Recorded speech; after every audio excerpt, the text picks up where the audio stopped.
Hi, my name is Kelly Pryan. I'm one of the outpatient dietitians here at Wellstar, and today we're going to talk a little bit about symptom relief for IBS, which is irritable bowel syndrome.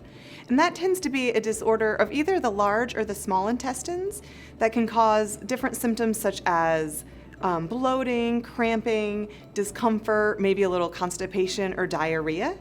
Currently, I think IBS affects about 10 to 15% of the population, and it can be very uncomfortable. Some triggers for IBS can include diet as well as controlling your stress. So I think stress can play a big role in IBS, and that can cause, moments when we're really stressed or anxious, that can cause some GI upset. And also diet. So eating large meals, eating high-fat meals, or eating certain trigger foods can cause a lot of symptoms as well.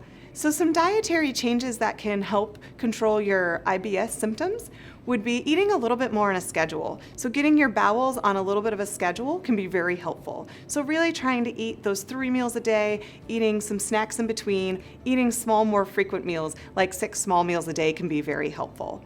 Increasing fiber plays a big role as well. Many doctors might tell you to increase your fiber, and it's important to know which type of fiber. There's a soluble and insoluble fiber, and soluble fiber can be very helpful with controlling IBS symptoms. So some foods that you might want to introduce, it would be things like doing some whole grain oats, doing more of your beans, so things like hummus, any sort of black beans and lima beans, kidney beans. Avocados are a great source of soluble fiber as well. Same with some sweet potatoes and apples. So really increasing that fiber can be helpful. One thing I would like to point out is to increase that fiber slowly over a couple weeks, because if we increase that fiber too fast, it can end up leading to a little bit more GI upset. So really taking your time to increase that fiber.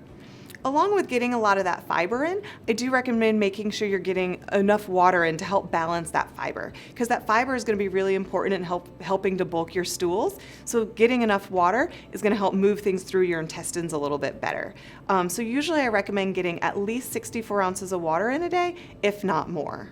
With IBS, I would also be mindful of trying to be careful of how much fat we're taking in, because fat can definitely cause a little bit of GI upset. Whether it's healthy fat or unhealthy fat, it can definitely kind of cause some gut irritation. So trying to limit the fat with your meals will be helpful. Lastly, I would be careful of the beverages that we're consuming. So I would try to limit any sort of alcoholic beverages, carbonated beverages, any sort of really sweetened beverages.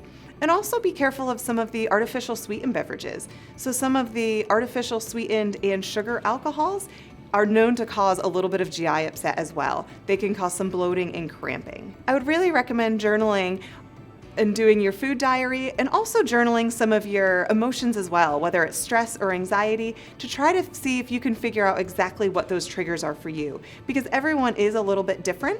So hopefully you can kind of look back and see if there's certain foods that are causing different GI symptoms, and that can be very helpful in figuring out your triggers. I hope you have learned some really good tips today on some things that you might be able to incorporate into your diet to help alleviate some of your IBS symptoms. If you're interested in meeting with a dietitian, whether it's myself or another outpatient dietitian, you can click the link below, and thank you for listening.